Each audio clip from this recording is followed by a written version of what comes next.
भगवान बुद्ध आत्मज्ञान की खोज में तपस्या कर रहे थे। उनके मन में विभिन्न प्रकार के प्रश्न उमड़ रहे थे। उन्हें प्रश्नों का उत्तर चाहिए था, लेकिन अनेक प्रयासों के बाद भी उन्हें सफलता नहीं मिली। वे आत्मज्ञान की प्राप्ति के लिए कठोर तपस्या करने लगे। अनेक कष्ट सहन किए, कई स्थानों की यात्राएं की, परंतु जो समाधान उन्हें चाहिए था वह उन्हें मिला नहीं। एक दिन उनके मन में कुछ निराशा का संचार हुआ। सोचने लगे, धन, माया, मोह और संसार की समस्त वस्तुओं का भी त्याग कर दिया, फिर भी आत्मज्ञान की प्राप्ति नहीं हुई। क्या मैं कभी आत्मज्ञान प्राप्त कर सकूंगा? मुझे आगे क्या करना चाहिए?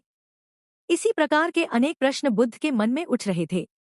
तपस्या में सफलता की कोई किरण दिखाई नहीं दे रही थी और इधर बुद्ध ने प्रयासों में कोई कमी नहीं छोड़ी थी।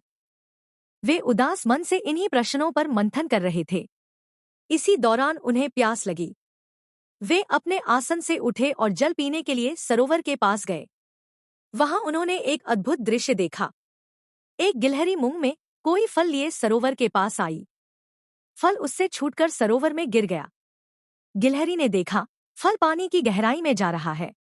गिलहरी ने पानी में छलांग लगी दी। उसने अपना शरीर पानी में भिगोया और बाहर आ गई।